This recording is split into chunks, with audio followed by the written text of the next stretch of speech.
Daniel Radcliffe. He was the most famous 11-year-old on the planet. Millions of kids wanted to be him.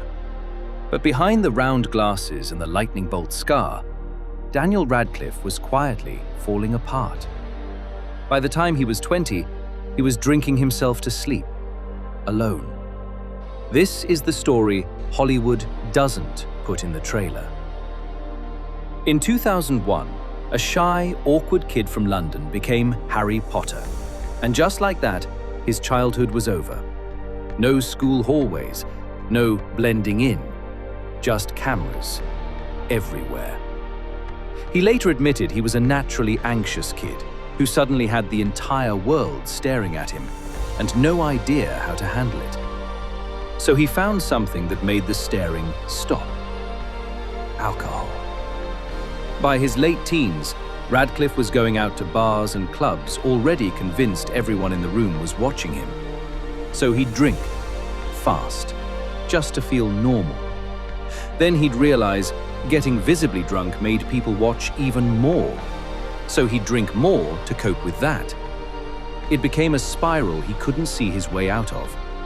He said there were mornings on the Half-Blood Prince set where he showed up still drunk from the night before, and has admitted to being, in his own words, dead behind the eyes on camera.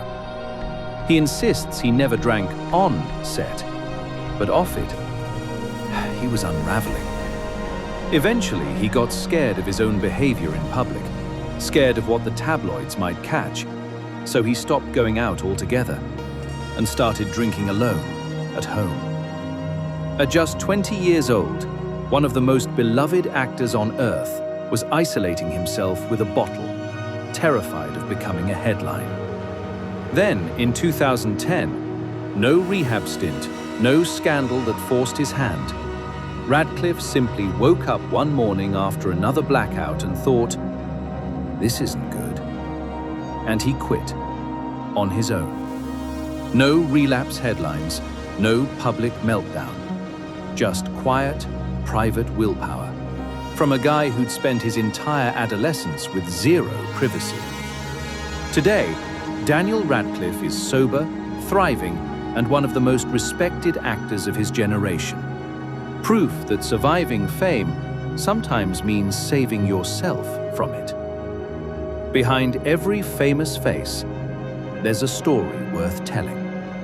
If you want more of the real journeys behind the biggest stars, the pain before the spotlight, hit subscribe and turn on notifications, because this is Pain and Fame, and we're just getting started.